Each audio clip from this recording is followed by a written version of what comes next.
Hi, my name is Robin Wong and I want to answer one of the most popularly asked questions that I've received. Which lens is better, the Olympus 17, 25 or 45 1.8 lens? Which is the best lens and which lens should I be upgrading to if I come from the kit lens? Honestly, there is no easy way to answer that question, but I will try my best to simplify my answers in this video. Let's do this. If you are new to Olympus, you have just bought your first Olympus OMD or pan camera that comes with the kit lens 14-42 or the 12-40 f2.8 Pro. Or you have been using Olympus for a while now and you're looking for an upgrade for a better lens. Then you're looking at all the available lenses and hey, these three lenses are really good lenses, the 17, 25 and 45 f1.8 options. Then this video is definitely made for you. First of all, let's talk about why do we need to have prime lenses, or what are the advantages of the prime lenses versus zoom lenses. So if you don't know what a prime lens is, it means that the lens has a fixed focal length. If it's 17mm, then the lens is fixed at 17. You can't go any wider or longer, and you cannot zoom with the lens. You have a fixed focal length, hence we call it the prime lens. Prime lenses have always been popular with photographers. The main reason why a lot of photographers would consider having prime lenses in their arsenal is because the prime lenses are generally smaller in size, lighter, and yet delivering superior image quality. Because the lens design is much simpler, there is no consideration for zoom. It is fixed at one focal length. The optical design can be optimized for that particular focal length. Therefore, the image output is sharper, we have better controls in terms of technical lens flaws such as distortion, chromatic aberration, and generally the image quality is just better than zoom lenses. Prime lenses generally have larger aperture opening such as f1.8 or f1.4 and sometimes even f1.2. Now in this video, we're talking about the f1.8 lenses. The f1.8 aperture will offer much larger opening, allowing more light to be gathered in the camera. Now this can be beneficial in low light shooting environment. Having more real light into the camera means that we don't have to raise the ISO numbers unnecessarily. Lowering down the ISO numbers means we get cleaner image quality overall. Not only the bright aperture is better for low light shooting, but it also helps to achieve that shallow depth of field effect. Blurring the background off, isolating the main subject from the background. That's the main reason why a lot of people consider using prime lenses. Now looking at the options of Olympus 17, 25 and 45mm f1.8 options, they are all at f1.8, they have excellent optical constructions, they are sharp, the autofocus is fast, and they are all compact and light in construction, matching any small OMD or pan cameras. However, it is not that simple and straightforward to answer which lens is more suitable for you or which lens is better than the other. It all comes down to your preference, what you shoot, and how you approach your photography. I have personally used all these lenses throughout the years. I've owned the 17 f1.8 before, though I have sold the lens, I don't have the lens anymore, but I still have the 25 1.8 and 45 1.8. I've used these lenses extensively over the years and you'll see a lot of my sample images which I will share throughout this video.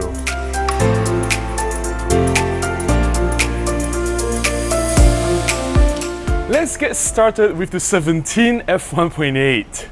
In terms of full frame equivalent, this lens is very close to 35mm and this is a wide angle lens and it's very close to what the human eyes perceive. This renders a very natural looking perspective, and being the widest among the three options, this lens can fit a lot within a frame. Therefore, the 17mm is very suitable for environmental shots. If you're shooting a portrait, then you want to consider including some elements in the background within the frame. It is not surprising that this 17mm is also suitable for photojournalism work where we want to capture the scene as natural looking as possible. And if you're looking for a lens to carry every day with you, a one lens to do everything, the 17mm is probably the best option in comparison to the 25 or 45. The other two lenses, you may need to step back a little bit to allow some working distance. Whereas the 17mm can go very close to the subject and fit everything within a frame. I also believe that the 17mm is a good place to start if you don't know which lenses to use and you're not sure of what you're doing yet. One thing to keep in mind, being wider than 25 or 45, the 17mm will fit a lot within the frame. Sometimes you may accidentally fit some subjects or elements that you don't want to appear within your photograph. You just have to pay more attention to everything that's within your composition, and you have to work harder to achieve a balanced and cleaner image. However, if you intend to create a blurry background, if you want to have that subject separation, if you want to achieve that creamy, dreamy bouquet, unfortunately the 17 f1.8 is not the best lens for this purpose. Let's take a look at some image samples that I have taken with the Olympus 17 f1.8 lens, then we will talk about the 45mm after this.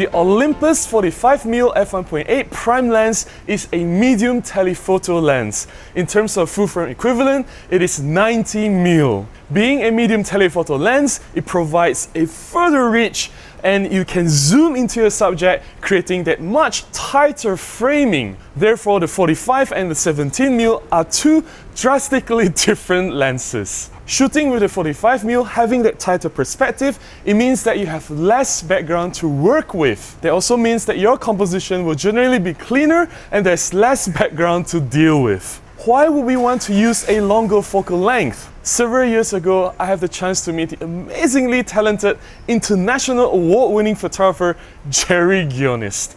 He made it clear that the normal perspective lenses, such as the 35 equivalent or 50 equivalent, are not his favorite lenses to work with. I then asked him why is that the case.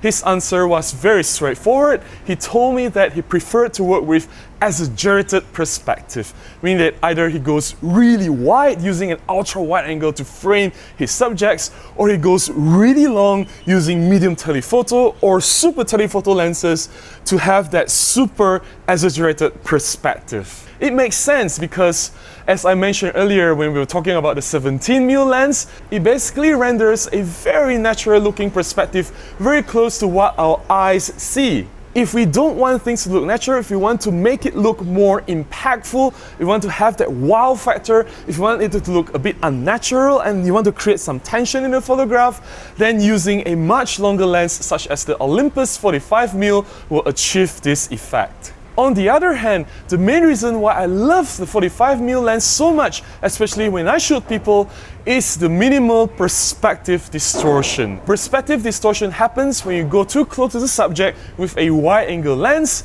If you put a subject to the side of the frame, you see the arms of a person become longer. If you put the head above, and you shoot down from the person, you see the head is bigger than the body, right? Or the legs are shorter. The proportion of the human body is being stretched when you use wide angle, and this is what we call perspective distortion. This phenomenon is minimized if you use a much longer lens and standing further away from the subject. Therefore, this makes the 45mm from Olympus the perfect lens to shoot human portraits. Another very important reason to choose the 45mm f1.8 among all these three lenses is that if you want to achieve as much shallow depth of field as possible, having longer focal length, it means that you can achieve much blurrier background in comparison to 25 and 17. I understand that a lot of photographers who upgraded to DSLRs or mirrorless systems, they want to achieve that dreamy background bokeh look.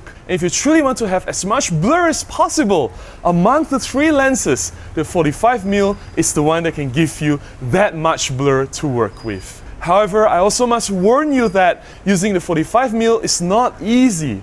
It is not as easy as 17mm where you can just walk up to the subject and take a photograph. Having a medium telephoto lens, it means that it is a long lens. You do need a working distance, right? You need to step back quite a bit to fit just the head and the shoulders of a person. Basically, if you want to take photographs in a dining table, the 45mm is a poor choice. The 17 or 25mm will be a better choice to shoot things from a close distance. On that note itself, having to reach the 45mm, I found that this lens is very suitable when used in shooting a mini concert environment. When I'm shooting live music performance, especially if I'm the main photographer, I'm hired to shoot the event, I can go very close to the stage. The 45mm is just the right lens for me to reach as close as I can to the main performer and compress the background, having less messy background to work with. Being able to create a blurry background bokeh is also an added bonus for me to be able to separate the main performer from the rest of the band. And of course, having the f1.8 bright aperture helps me a lot in shooting in such environment because most of the stage performance or live music performance are happening in very dim lighting situations. Before we move on to talk about the 25mm f1.8, let's take a look at some photographs that I've taken with the 45 f1.8.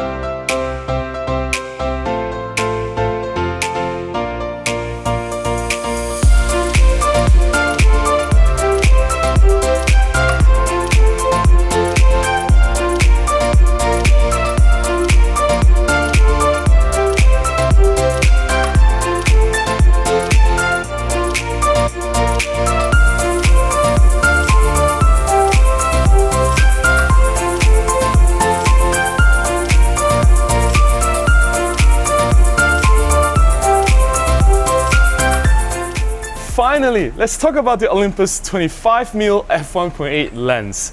So where does the 25mm f1.8 lens sit? On one end we have the 17mm, which is the widest of the bunch, and it provides a very natural looking perspective, but it fits a lot in a framing. On the other end we have the 45mm, which is a medium telephoto lens. It provides a very tight framing and it exaggerates the perspective.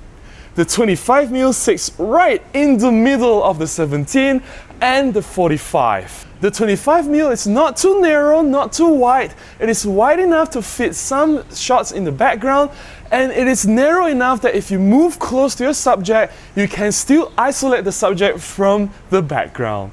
If you can't decide if you want to go really wide on the 17 or you want to go much longer on the 45, 25 is the answer for you. Being the classical 50mm equivalent in terms of full frame coverage, this focal length was the favorite and most frequently used by the legendary father of street photography, Henri Cartier-Bresson. It allows you some working distance, you don't have to go ridiculously close to fill your frame, and at the same time you still get that wide angle look if you don't go too near. Furthermore, the 25mm, it doesn't exaggerate the perspective too much. It maintains the natural looking perspective and not having the excessive wide angle distortion, which can be a problem when we use the 17mm. Throughout all my years of shooting with Olympus prime lenses, I find that I use the 25mm the most. I've done a video about the 25mm f1.8 versus the f1.2 Pro. Please check out the video here if you have not. And it is my personal favorite, hence I have upgraded to the f1.2 Pro version. I've used the lens frequently for my own personal shooting as well as for my commercial photography. I know I cannot speak for everyone and this opinion is perfectly subjective, but if you ask me to choose one lens out of the three to keep, just one lens, I will definitely choose the 25mm f1.8.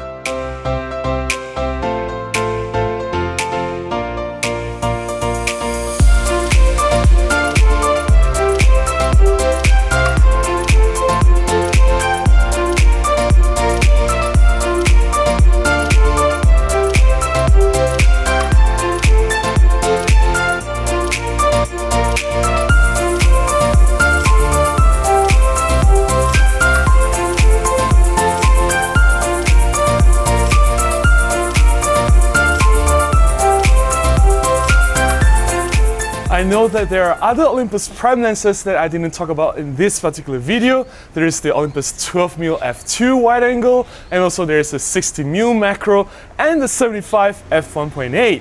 However, these lenses are very specialized lenses. They have their dedicated use. The 12mm is a very wide-angle lens. The 16mm macro is a macro lens. You get that lens if you want to do macro photography. And the 75mm is a 150mm equivalent, right? It's not the lens they use every day. That was the reason why I narrowed down the choices to the 17, 25, and 45. I hope that through this video and through my image samples that I have shown, they can help you to understand what each of these lenses can do and how they are suitable for your own photography. I cannot decide which lenses is the best for you. Only you can make the decision because I don't know who you are, what you do, and how you shoot, right? You know yourself the best. I know a lot of you have owned the 17 or the 25 or the 45 or even all of them, right? You have owned and used them. I would love to hear your experience. Please share them in the comments below. Do you agree with my assessment and my sharing in this video? If you have your own thoughts, I would love to hear from you as well. If you have liked this video, please give me a thumbs up. Please consider subscribing to this channel and I will definitely produce a lot more content. Until the next video, please remember to go out and take more photographs. Bye-bye.